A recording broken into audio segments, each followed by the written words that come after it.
Well, greetings and salutations, everybody. Welcome back to the channel for this evening version of Open Mic. Good to have you guys here for it. For those of you who don't know, Open Mic is just really more of a laid-back version of the John Campea show, where we're just going to chat casually amongst ourselves. I'm going to take your questions, and we'll talk about whatever it is you guys want to talk about, as long as it's reasonable.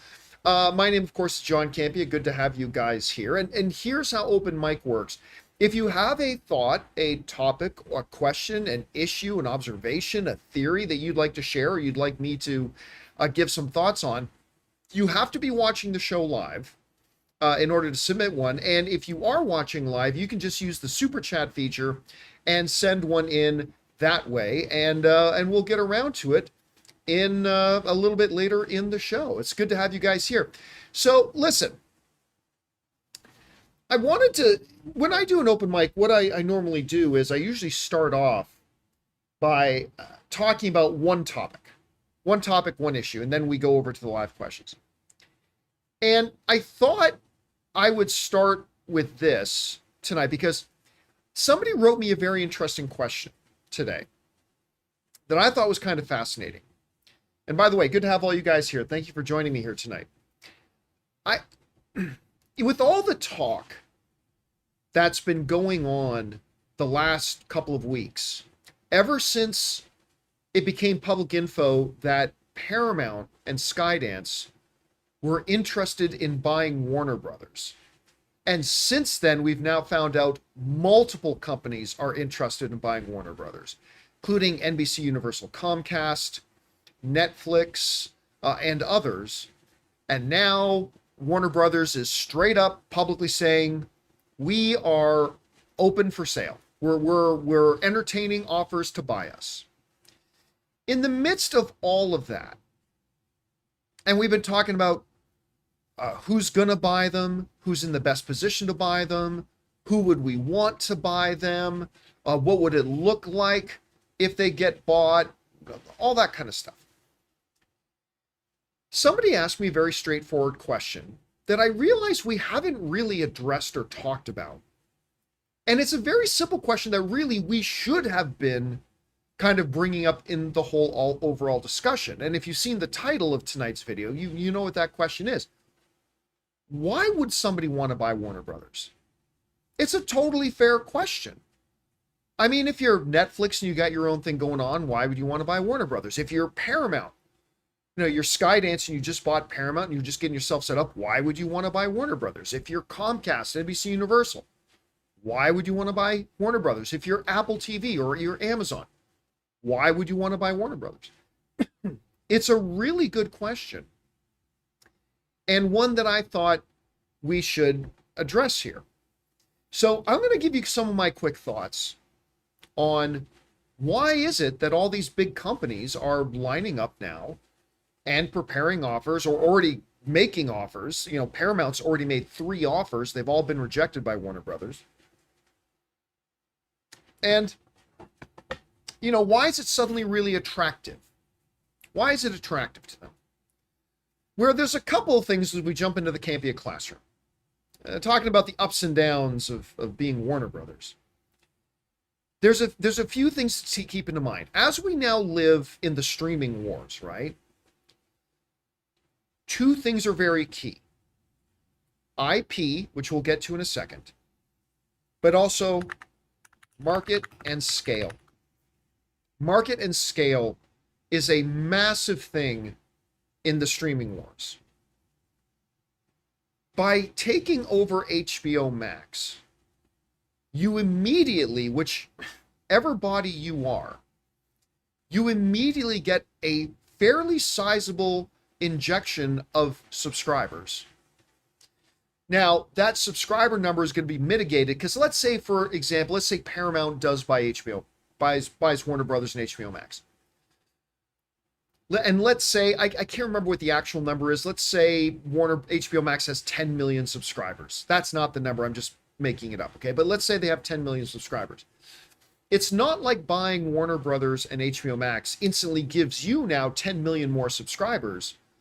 because I'm sure a certain percentage of those HBO Max subscribers, like myself, are already subscribers to Paramount Plus. So I wouldn't be a new subscriber, but still, you add scale. And it's not just scale in the sense of, how many subscribers you have. It also becomes scale in terms of what value do you hold? What's your IP situation, right? So we go down and look at IP. Just off the top of my head, okay? This is just off, I haven't done any research on this, just off the top of my head. By getting Warner Brothers, like let's say your Apple or your Amazon or your Netflix or your whatever, by buying Warner Brothers and HBO Max, you are now getting the IP and the rights to the IP at any rate. Lord of the Rings. You're getting all things DC. So if we want to include in that, you're getting Superman rights. You're getting Batman rights. You're getting Wonder Woman rights. You're getting Justice League rights. You're getting Flash rights. You're getting, Green Arrow rights. You're getting Green Lantern rights. You're getting the Hawkman rights. You're getting on and on and on and on. You're getting this huge thing of all these rights. You're getting the Monsterverse. You're getting, Godzilla and King Kong. You're getting Harry Potter. You're getting Harry Potter. And if you don't think that IP is still worth billions and billions and billions and billions, it is still worth billions and billions and billions and billions. Hell, you even want to go into things like Conjuring. They just put out the latest one. They said it was going to be the last one. I guarantee it ain't the last one. It was the highest grossing one they've ever done. So far. You're getting Conjuring. Hell, I don't know if they're going to do anything with this in the future. Again, I'm just coming to the top of my head. They got Matrix rights. You could still do a lot of stuff with Matrix later down the line. I mean, the last Matrix movie completely sucked. But I mean, you can revisit Matrix in 5, 10, 15 years whenever you want. You know why? Because you got the IP. You got the IP. And on top of all of that, you're talking about HBO. You're talking about Sopranos. You're talking about The Wire. You're talking about Game of Thrones. You're talking about Last of Us. You're talking about, 6 Feet Under. You're talking about, some of the most iconic, greatest TV shows of all time. All yours. All yours. Right? You're talking about, when you buy Warner Brothers, you're not just getting the incredible, iconic, historic lot that Warner Brothers exists on. You're not just getting that. And the buildings, and the water tower, and the channel, and the subscribers, and the legacy, and all that kind of stuff. You're not just getting all that. You're, pardon me. You're also getting all that stuff. Now, I'm just talking about the movie company now, okay? I haven't even started talking about all the networks. CNN, TNT, all that kind of stuff. All the many television networks they have. Not even talking about the gaming division, Warner Brothers Gaming. Not even talking about any of that stuff. I'm simply talking about, the pure movie and HBO IP. So you get scale with a brand new fresh influx of subscribers. You get scale with massive amounts of some of the top IP in film history. By the way, somebody mentioned one that I forgot to mention. Him writes, Dune. You control Dune. You control Dune. Also Gremlins, Minecraft, Mask, Scooby-Doo, Beetlejuice, Twisters, Tom and Jerry, Hanna-Barbera, Looney Tunes, if that's worth anything to you. There's just a lot of stuff. Just a lot of stuff. With getting the intellectual property to all that, because there's so much value in that on top of everything else. So that's one of the big main reasons why a lot of people, And a lot of these companies would want it. Now, that's all predicated on the notion of Warner Brothers splitting the company in two. Now remember, they talked about that a little while ago. The plan at Warner Brothers right now is to split the company into two. They're going to split off all the television networks and all the broadcast, traditional stuff over here. And then they're going to have a completely separate company that's going to be Warner Brothers Pictures, Warner Brothers Studio, and HBO Max. So over here would be CNN, TNT, the games, all that stuff. There's a big, huge, long list of everything they've got. That'll all go over here. Meanwhile, over here, you're going to have you're going to have Warner Brothers Studio proper with all the movies and everything like that, and HBO Max. Now, the reason this is key is because I've been saying this on the show, okay? You have two strategies here. Sell the company as a whole, or sell the two separate parts, okay? Here's the problem. If you want to sell the company as a whole, you have much fewer bidders. You can just sell HBO, Warner Brothers as the one big entire package, which is what Paramount has been trying to do. Paramount's been trying to buy Warner Brothers, the whole kit and caboodle, the whole 9 yards. They want everything. They want the lot, they want the streamer, they want the broadcast networks, they want the game company, they want the whole thing. And they've made offers 3 times. 3 times. To buy the company, and Warner Brothers has rejected them each time. Because what Warner Brothers really wants to do is they want to get a bidding war going. But the problem is, if you're selling the company as a whole, you have much fewer bidders. Because while Paramount may be interested in Warner Brothers' whole portfolio, you know who's not? Netflix isn't interested in all that stuff. Ted Sandros today came out and said, I'm not interested in traditional legacy networks. Not interested in it. Amazon has no interest in all the TV networks. Apple has no interest in all the TV networks. Disney has no interest in all the TV networks. Hell, Disney's trying to offload their existing TV networks as it is. They're not looking to buy more. So that's the problem. Whereas if you split the company first, you get 2 separate parts, you get many more potential bidders.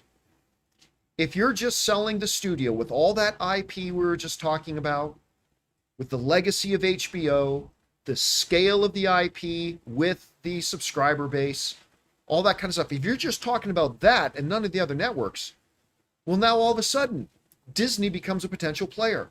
NBC Universal Comcast becomes a potential player. Apple becomes a potential player. Amazon becomes a potential player. Netflix becomes a potential player. The more bidders you have, the more the price will go up.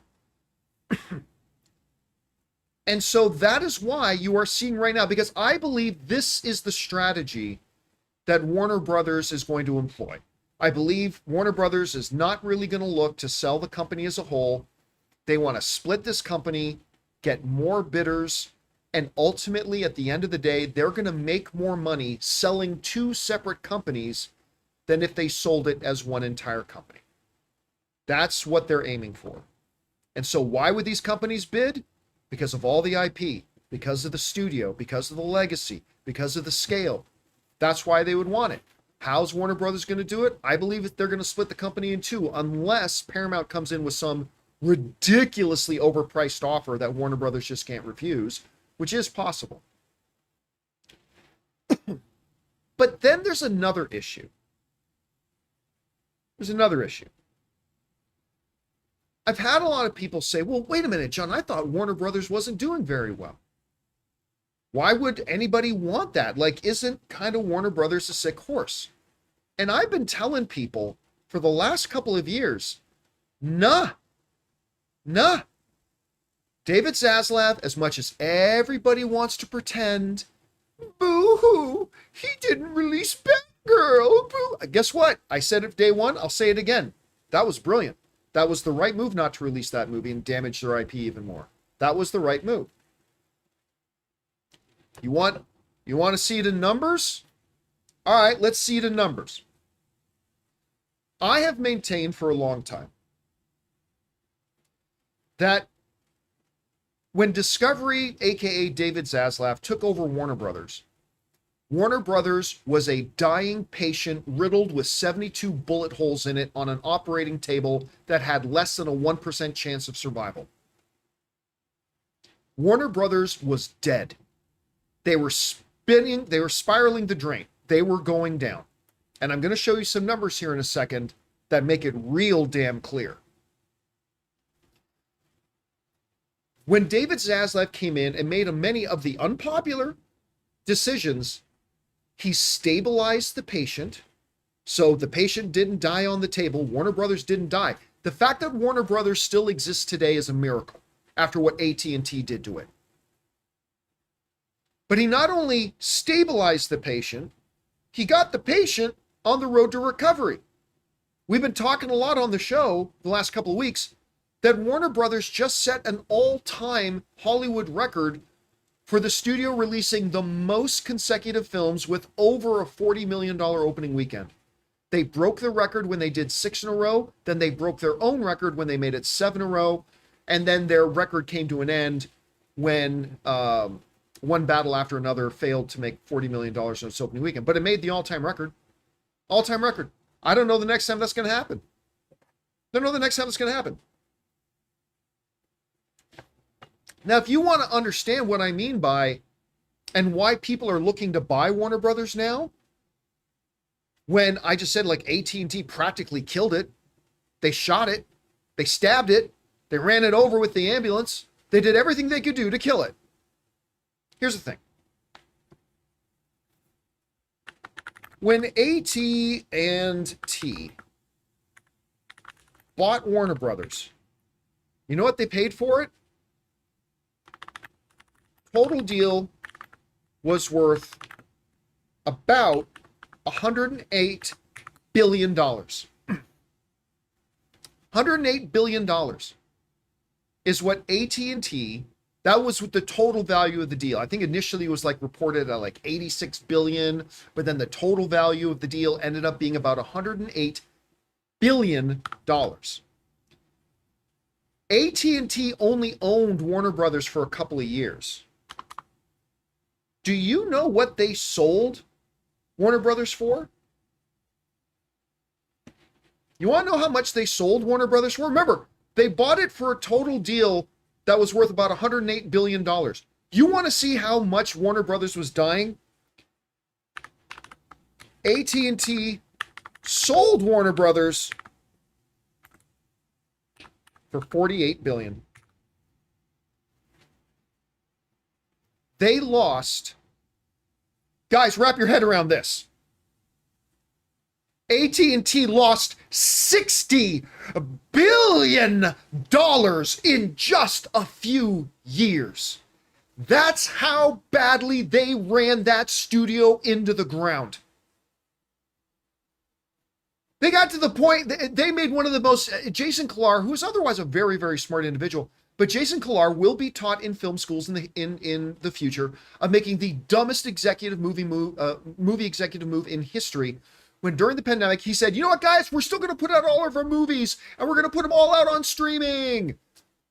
They alienated all of their filmmaking partners. Legendary sued them. Other studios that were their partners sued them.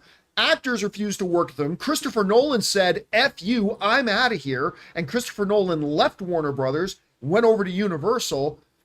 They got so bad that they had DC guys, and they ran the DCEU into the ground. To the point that the last 4 or 5 movies they put out barely made over $200 million. They even put out a movie with Dwayne "The Rock" Johnson that couldn't even crack $400 million. They bought it for a deal that was in total worth $108 billion, and they had to sell it for $48 billion. Just for the math, a $60 billion loss. A $60 billion loss. Okay. So now, if you're, at all rational, inquisitive, you're thinking, well, wait a minute, why would anybody want to buy this? Like, if it's in such bad shape, like, why today is Paramount trying to buy Warner Brothers? Why is Netflix saying they're interested in buying it? Why is Comcast saying they're interested in buying it? Why are these people coming out? If it's that bad, why are people trying to buy it? Here's why. Here's why. They're estimating right now that Discovery will sell Warner Brothers. The estimates right now, sitting around $75 billion. The major trades are estimating right now that when it's all said and done, the deal to buy Warner Brothers is going to be around $75 billion. David Zaslav took a company that was on death's door, had dropped $60 billion in value in just a couple of years, and was on its way of closing out its subscription to life. And in just a few years, if a deal like this goes through, David Zaslav is going to have Warner Brothers profit about, I don't know, $30 billion in just a couple of years. From a $60 billion loss to what is going to end up being anywhere between a 20, 30, $40 billion profit. People keep asking me over the years, because I have been a big fan of everything just about everything that David Zaslav has done. I was questioning his sanity when they changed the name of HBO Max to just Max. Thankfully, they changed it back. But, people I've been questioning my sanity, like over the past couple of years, that I keep standing behind everything that David Zaslav has done. He does something that was really unpopular. I'm saying, you know what? That's a good business move. That's the right move. No, boo, boo, boo, boo, boo. It doesn't matter what you think. It's the right move. He's keeping this company alive. He's turning this company around. A company that lost $60 billion in just a couple of years, he got it, and in just a few years, he's turned a $60 billion loss. He's going to turn that into a 10, 20, 30, maybe more billion-dollar gain. So, getting back to the question about why would other companies, other studios, other entities want to buy Warner Brothers? It's all right here. This turnaround, this momentum. Warner Brothers is no longer what it was in the final days of its AT&T ownership. Warner Brothers is no longer that dying patient on the table. Warner Brothers is no longer that company on its last breath, and the priest is coming in to administer last rites. That's not it anymore. It's off the respirator. It's sitting up. It's eating solid food. It's walking around the hospital lobby on its own now. It's actually on the upswing. And I've kept telling you guys and telling you guys and telling you guys over and over and over with every move that David Zaslav has done. I said, you're going to see. You're going to see. He's saving this company. He's bringing it back to life. And you're going to see. Why are all these companies lining up to buy it? Because David Zaslav saved it. Now they're putting out 7 movies in a row and setting all-time Hollywood records with opening weekends. They've got these great executives now locked down into long-term deals, and Abdi and DeLuca. They've got a revived DC universe now that finally looks like it has some promise after being run into the ground with the DCEU. All these things, and they're divesting themselves of the legacy networks. An area that is just dying. That has nothing to do with Warner Brothers. I mean, that's every industry. The legacy broadcast networks are all dying, and they're divesting themselves of that. This thing looks so attractive, and so many people are lining up, all these big companies lining up to buy it, because it went from a $60 billion loss to looks like it's going to be a $30 billion profit. And they think by buying it, They're going to be able to make it go even bigger. They're going to make it, Paramount thinks they're going to be able to parlay that into things even bigger. And that's why IP, legacy, the history of HBO Max, the influx of scale, the physical property, the iconic land stretches with the lots, the production infrastructure, the distribution infrastructure, but all of that, and this most importantly, this is a company that is doing this after doing this for so long. You can deny it. You cannot like the stuff they've done. That's all fair, but it is what it is. AT&T drove it into the ground. David Zaslav saved it. Mic drop. Not me, David Zaslav. I didn't do any of it. I'm an idiot. I would have killed the damn thing. So, yeah, I mean, it's a great question to ask. In all the conversations we've been having about why would somebody want it, because we've been derelict in our duties in covering that part of it. That's why people would want it. That's why Netflix wants it. That's why Paramount wants it. That's why Comcast Universal wants it, if they can get it for the right price. That's why they all want it. Yeah, not mic drop for David Zaslav. Axe drop. The axe of Zaslav, man. The axe of Zaslav bringeth healing, my brothers and sisters.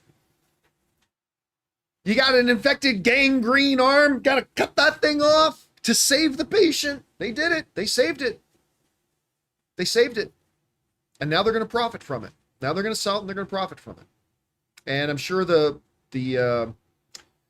all the stockholders, the shareholders, whenever they get the deal that they want and they get the deal that they're happy with, they're going to take it and they're going to laugh all the way to the bank.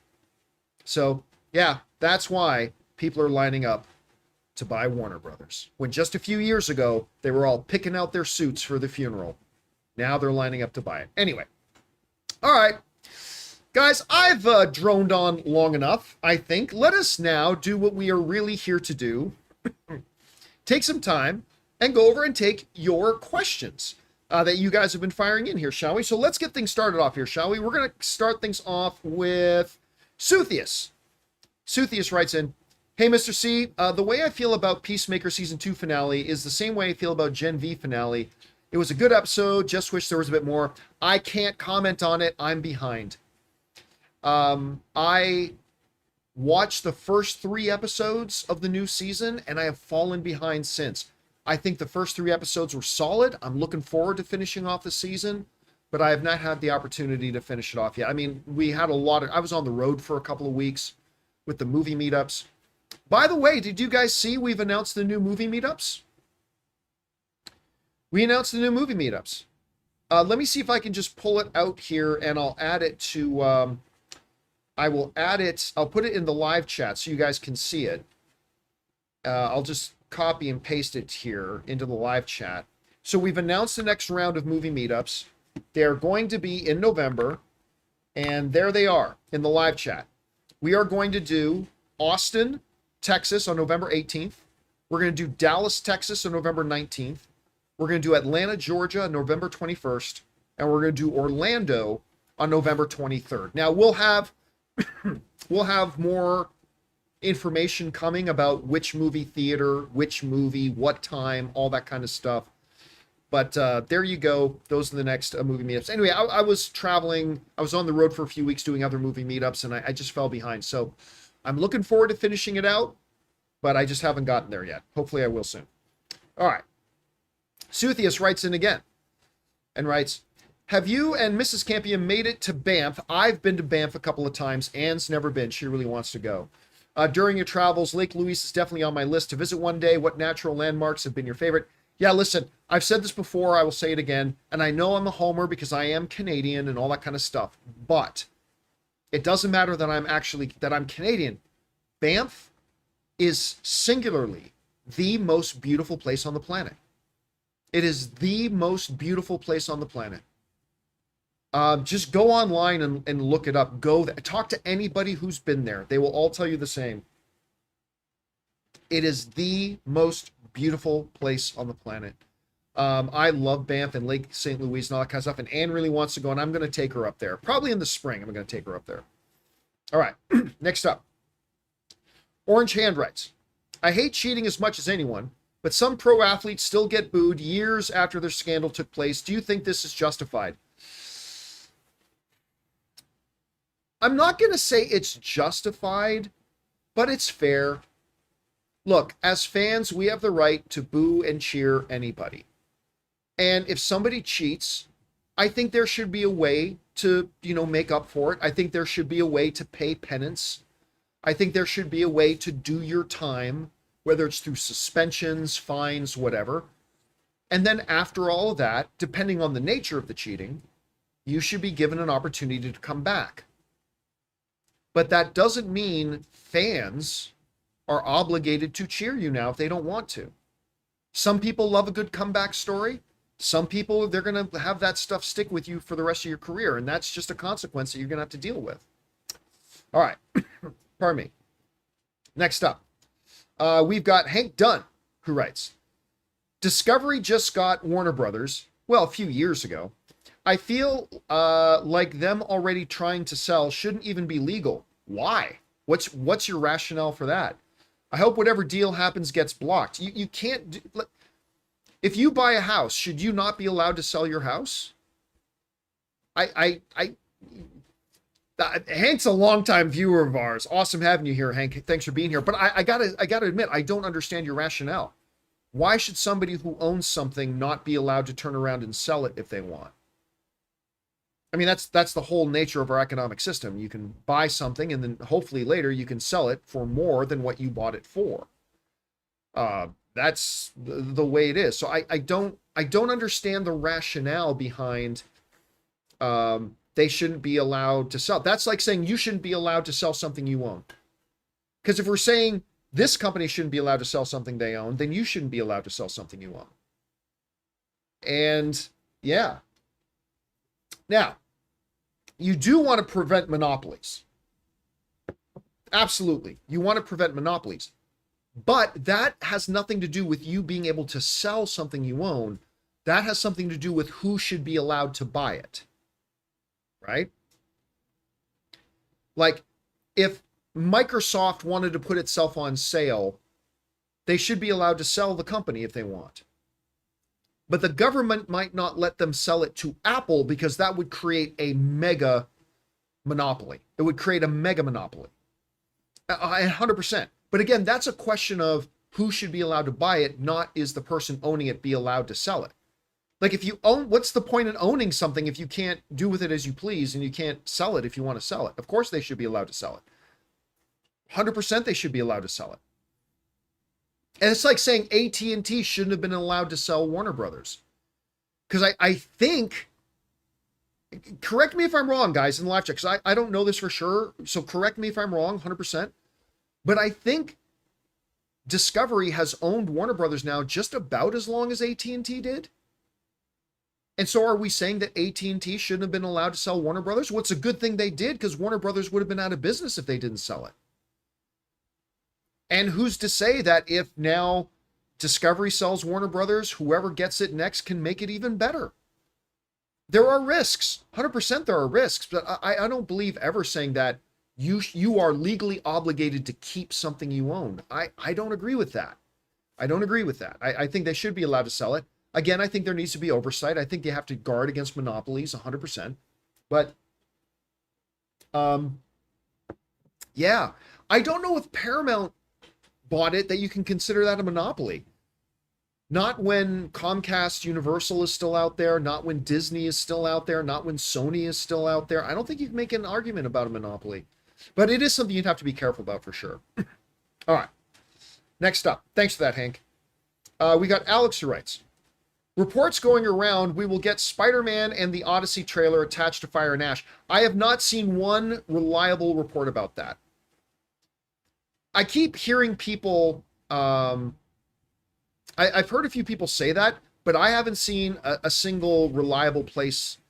I haven't seen a single reliable report about that, like a legitimate, real report and not just somebody saying it. That doesn't mean it's not true. Doesn't mean it couldn't be true. But the initial reports that we know the sources for have said that it's going to be probably a doomsday thing. But, I mean, it could be Spider-Man. Never know. Spider-Man does come out before Doomsday, so it would make sense. But, yeah, I'm just saying, again, I'm not saying it's not real. I'm just saying I haven't seen a legitimate, reliable report of that yet. So I'm going to kind of keep that under the take it with a grain of salt thing for now, until we get more information. All right. Next up, we've got Blurred Elation, who writes, The Thing is my favorite horror film. We just watched The Thing again at one of our movie meetups. I think it was in Albuquerque. I think we did The Thing in Albuquerque. Anyway, it was Anne's first time seeing it. What's your theory on the ending between Mac and Childs? Are they both human? Or one of them the Thing? Here's the thing. I believe John Carpenter recently ended that discussion. Correct me if I'm wrong in the live chat, guys, but I believe just a couple of years ago, didn't John Carpenter come out and set it to rest? I think he said one of them was an alien. And I can't remember. I think it might have been Childs. He said it was. Again, guys, in the live chat, feel free to correct me if I'm wrong about that. But I believe he said Childs was an alien, maybe the other one, but he did say one of them was. Now, for me, my entire life, I've always just assumed they were both human at the end of it. That's just been my assumption. But again, I believe Carpenter came out and settled it a little while ago. Go look it up. I could be wrong about that. All right. Next up, Alex writes, what do you think Mason Thames' ceiling is as an actor? Mason Thames is the young actor who I really first took notice of in The Black Phone. And then he was great as Hiccup in the live action version of How to Train Your Dragon. And now he's in Black Phone too. I'm going to say this. He's very good. I've really liked him so far. Very, very much. But I don't think I've seen him enough to really have a sense of it. Like, and it's not on the same level. Obviously, it's nowhere near the same level as, say, why am I freezing on the name of Chalamet? Timothy Chalamet. Where when I saw Call Me By Your Name and then I saw Beautiful Boy, I could tell in those two movies, just those two early films, said this guy has the highest potential of any actor alive today. He's not there, but he has his potential, his ceiling is higher than anybody else acting today. I don't know that he's going to get to that full potential, but I said out of any actor on the planet, no actor working today has the potential to be the next Daniel Day-Lewis, but Timothy Chalamet does. I've been saying that for years. And I think I've been right. Every time we see him in a new movie, he's more and more diverse. He gets better and better and better. His powers are only growing. So I don't have that same feeling when I look at Mason, but I think he's very good. And I think he's got a bright future. But again, I'm going to need to see him in a few things more. All right. Next up, we've got Cam, who writes, Ryan Johnson's next film is apparently a sci-fi film. Given he isn't happy with Netflix, what studio would be a good fit? Well, really any studio. And by the way, he did not say it was straight up a sci-fi film. I believe he said, if I'm remembering the quote more properly, he said it's got hints of sci-fi to it. It's got shades of sci-fi to it. So I think that's fair to say there's going to be an element of sci-fi to it. But he didn't come out and say it's a sci-fi movie, right? And I think that's an important discussion or distinction. It's not a straight up sci-fi movie, so got to be careful about that. But he just says it's going to have elements of sci-fi. As far as what studio, it doesn't matter. I mean, really, I think he could do well at Universal. I think he could do well with Disney. I think he could do well with Warner Brothers. I think he could do well. I mean, Paramount is throwing around a lot of money right now. That might be good. Hell, I think even something like that. I think Lionsgate would be a good studio for him to work with. So it really could be anywhere. You know, there's really, really good stuff coming out of all of them. So I think he'd be good wherever he ends up. For this one project, that is. All right, thanks for that, Cam. Let's see. Next up, we've got The Moisturizer, who writes, Hey, John, huge fan. Thank you so much. I appreciate that very much. And I've been watching since the day that Disney announced Moon Knight. Oh, thanks, man. I was very excited for Rob. Quick bet, if Dodgers win, you have to eat eggs with ketchup. Bring on the filthy. Oh, I'm not making that bet. Dodgers are way too good. Yeah, no. And besides, what do I get out of it? You can't make me a bet where if I lose something, but if I win, I don't get anything. Tell you what, send me a check for $10,000, notarized, like a certified bank check for $10,000. And if the Blue Jays win, then I will cash the check and take your $10,000. And if the Dodgers win, then I will eat eggs with ketchup. But you can't make a bet with me when I have nothing to gain and only everything to lose. And by the way, I wouldn't take the bet anyway. I mean, the Dodgers, look, I know people don't like it when I go off into sports, but give me a second here. I am not a big baseball fan. I'm not. But I am a huge sports fan. I like following history. I like keeping track of a lot of stuff. Shohei Ohtani, I'll say it right now, he's the greatest baseball player that's ever lived. Come at me. I'll debate you and I'll beat you with numbers. Shohei Ohtani is the greatest baseball player of all time. And he's just getting started. He's already had the two greatest individual games in baseball history.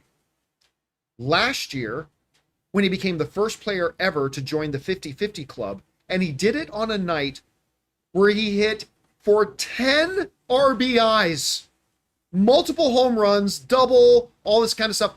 At that time, I thought it was the greatest individual game I'd ever seen a baseball player play. Greatest individual performance of all time. He beat it.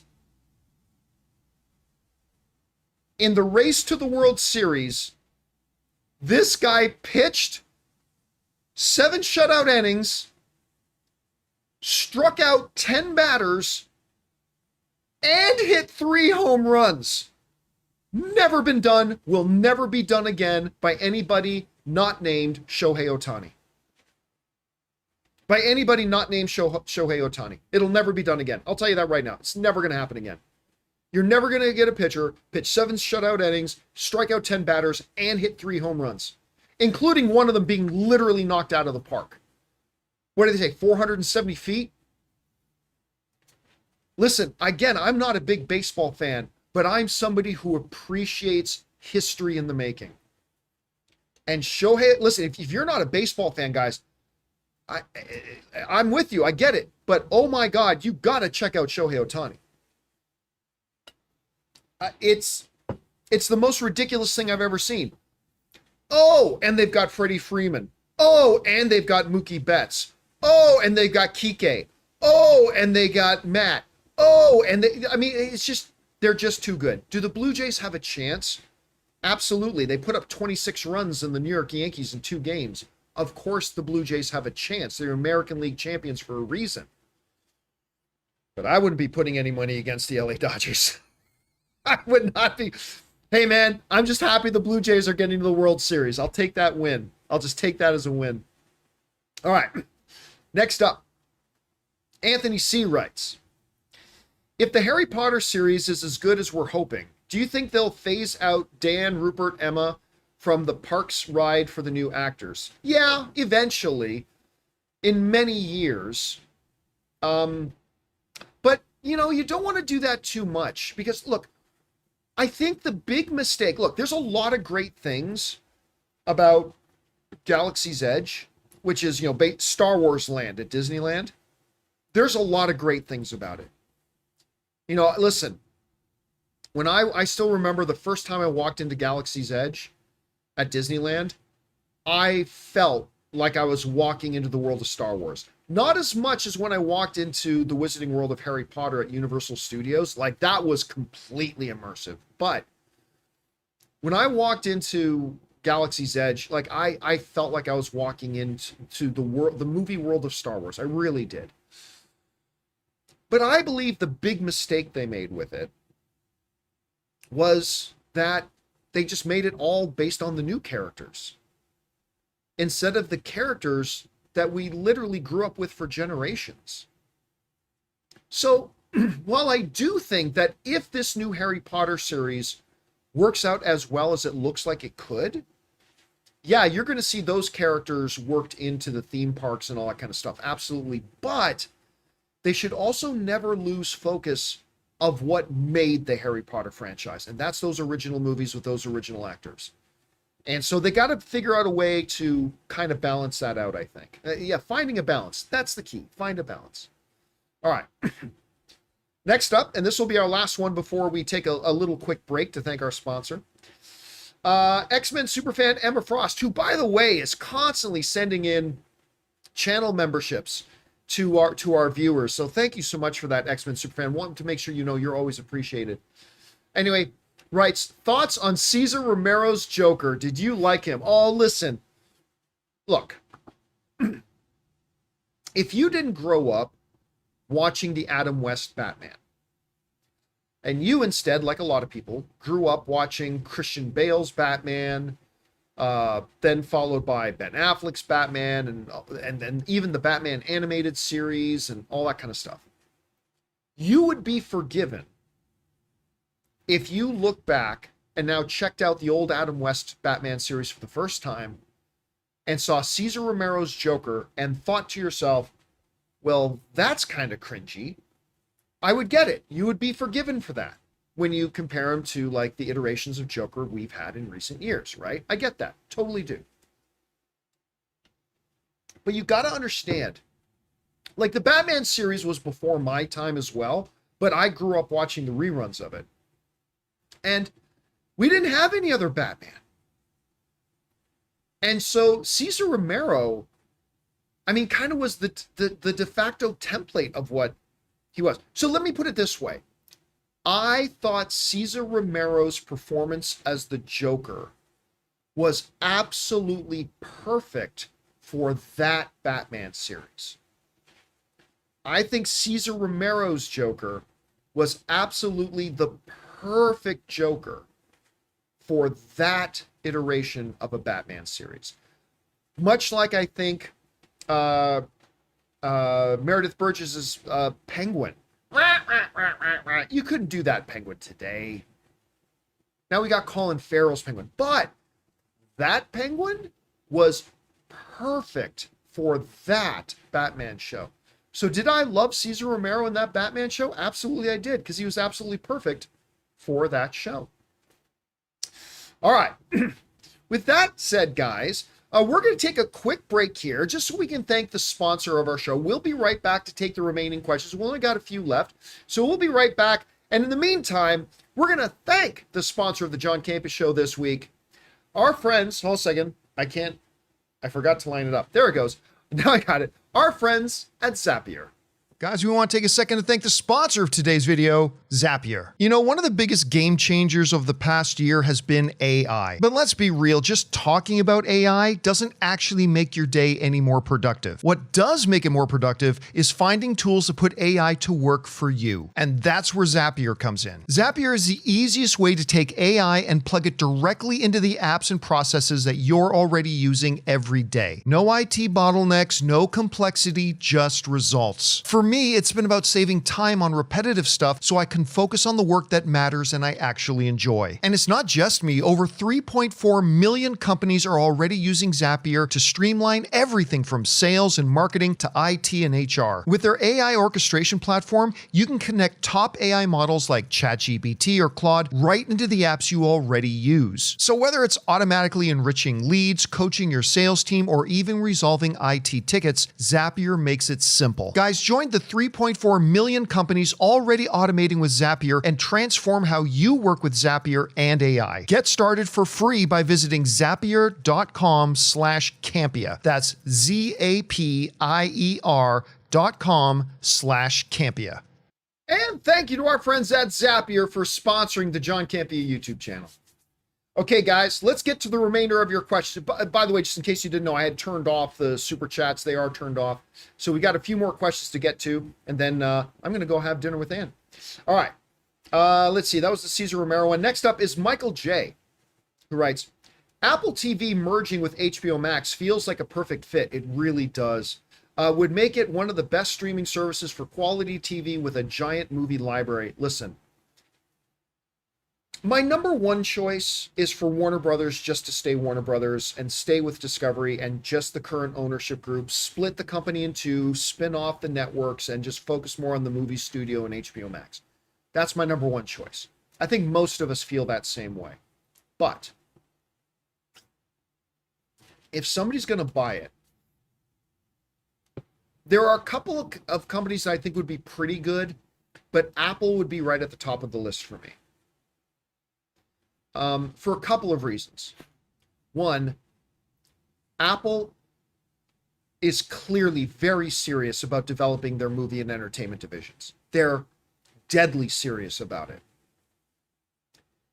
Two, they could jump ahead 15 years in development and establishing infrastructure just by buying Warner Brothers. Third, I think Apple TV Plus becomes better with the experience, infrastructure, history, know-how, talent. I think Apple TV Plus becomes even better. Fourth, I think Warner Brothers, now that it's on the upswing, which we covered a little bit earlier, one of the things, I don't know if you knew this, that Apple does not lack is funds. Apple does not lack in funds. I think their market cap now is $3 trillion. I know it passed $2 trillion. I think it passed the $3 trillion mark, which is, I mean, it's the most valuable company in history, or right up there. So not that they would dedicate that $3 trillion to a movie division, not at all. They'll have a budget, but they'll have a healthy budget. And I also think they would maintain the infrastructure of Warner Brothers. I really do. And look, that doesn't mean Apple's the only one who could take them. Hell, we don't even know if Apple's serious about trying to get them or not. They very well may not be. But in my fantasy football kind of dream scenario, dream reality, I think for me, the company, if one of them had to buy it, I think I would like it to be Apple. I think that's just the safest bet. But, you know, it might end up being Paramount, might end up being somebody else, but we'll see how that all kind of transpires. All right. Thanks a lot for that, Michael. Next up, X-Men Superfan again writes in, how would you rank the OG Catwomen? I don't do rankings off the top of my head. Like, I never do top fives, top threes rankings off the top of my head. The only time I'll ever do those is if I can plan it in advance. Anyway, how would you rank the OG Catwomen? Julie Newmar, Lee Meriwether, and Earthwork Kit. Somebody just wrote in and asked about Kit the other day, who was also quite a well-known and well-established singer at the time. She was already kind of a celebrity. Listen, they were all iconic in their own way. I think Julie Newmar might be the most recognizable of the group, but you know, they all brought something different. They all brought something unique. And yeah, I would have to sit down and really think about it. So I'm not going to try to do a ranking off the top of my head. I'm sure you can understand that, but they were all iconic. I mean, some played it more than others, obviously, but I mean, still all in their own way, very iconic. All right. Next up, let's see. We got Dan Irwin, who writes, hey, John, how are you? I'm very well, thank you very much. One thing that bothered me about Daredevil Born Again was I wasn't sure, does Matt now kill people, or is he just aggressive? He strung up Muse as if he was going to kill him before getting distracted and didn't intervene much when Frank killed those corrupt cops in the finale. I think it made it pretty clear he still doesn't, all other things being equal and having a choice, he doesn't kill people.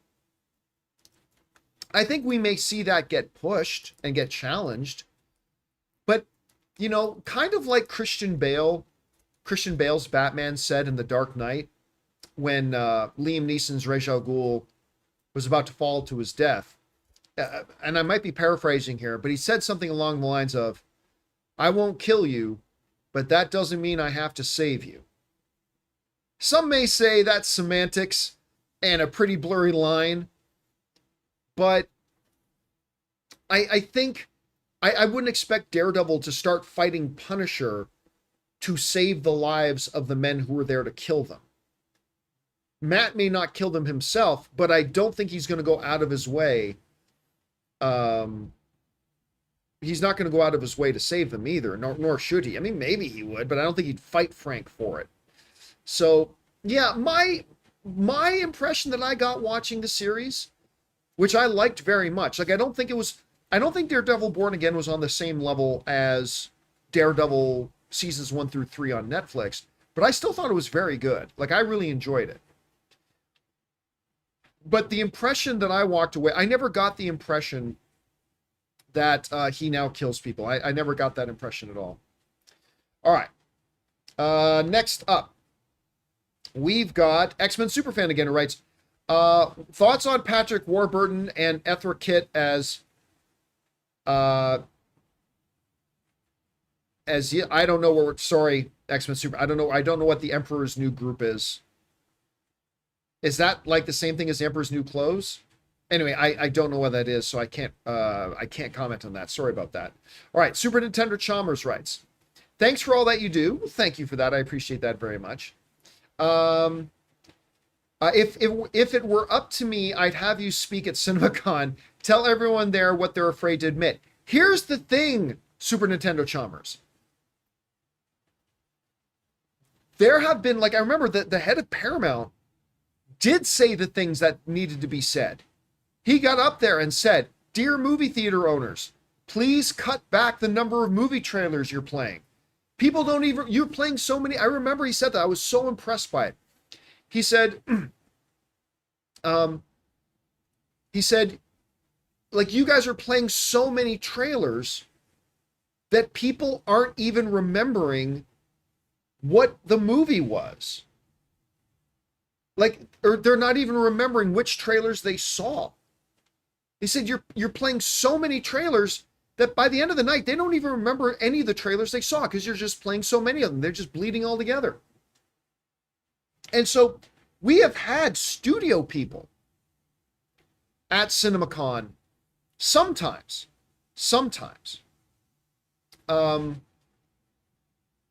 getting up there and saying the things that need to be said. Now, then you get guys like Adam Aaron, the CEO of AMC Theaters, get up there and, in my personal evaluation and estimation, acted like a world-class jackass and said the most insufferable, ignorant, stupid things. But hey, that's my estimation and my evaluation. Your mileage may vary. But yeah, sometimes the guys at CinemaCon do say the right things. All right, next up, we've got Philip, who writes, hey, John, how would you rate Zaslav's performance as the head of Warner Brothers? How would I rate it? Well, I would rate it like this. When AT&T bought Warner Brothers, they bought it for a deal that was worth $108 billion, and just 4 or 5 years later, they had to sell it for $48 billion. That's how fast the company was dying.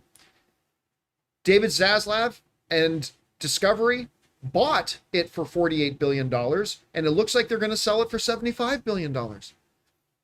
They turned it around. They saved it. And they're going to actually profit from it when it was heading to death's door.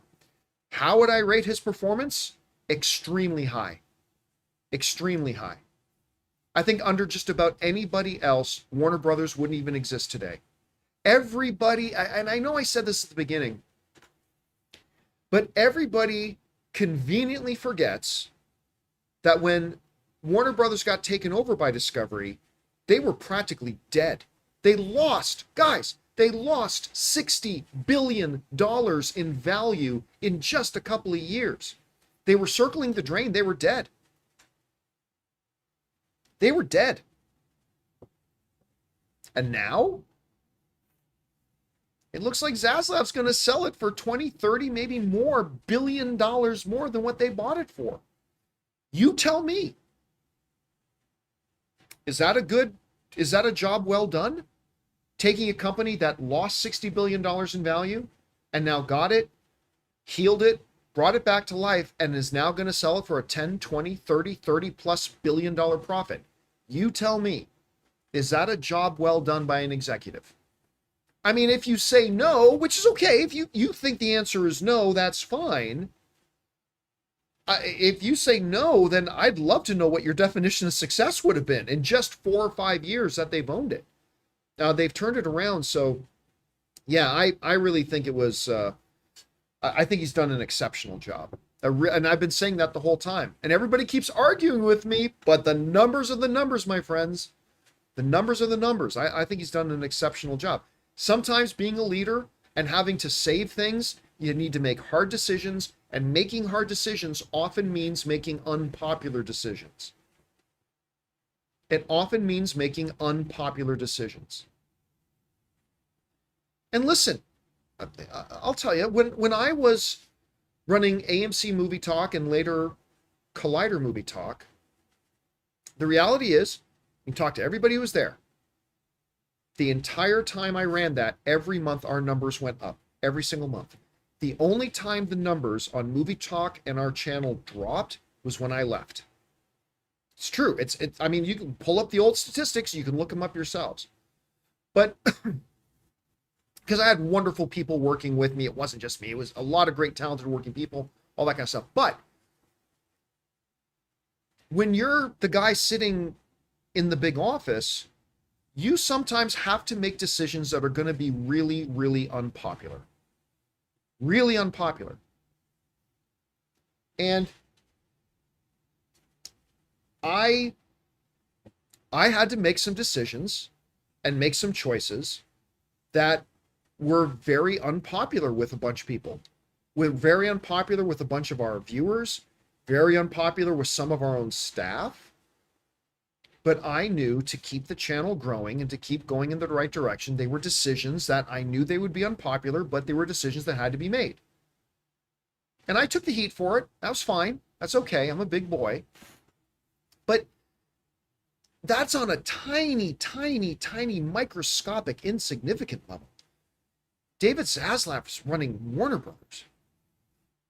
And every time he would make a tough decision that was very hard and very unpopular, I said, guys, he's making the right choice. He's making the hard decisions. He's making the unpopular decisions. But sometimes those are the ones you got to do if you're going to save the company. And guess what? They saved the company. They saved the company. And yeah, it's the job he's done is the job he's done. Anyway, guys, that will do it for tonight's installment of Open Mic. I really enjoy this. I because they're in the evenings and I try not to work too much in the evenings. I like to spend my time with Ann and we have functions we go to. I don't do enough open mics. I really enjoy these. I mean, I like that they're smaller, more intimate. We had 500 people joining us in the live chat right now. I really enjoy doing these. I enjoy these a lot. Thank you guys so much for spending some of your time with me here tonight. This has been a lot of fun. Big thank you to all you guys who sent in questions. Number one, because you gave us great fun things to talk about. And you supported our channel as you did it. And everybody involved with the John Campea YouTube channel, thanks you guys so very much for your support. This has been a lot of fun, guys. Thank you so much for joining me here. I'll see you again tomorrow for the next installment of the John Campea Show. And until next time, my friends, bye-bye.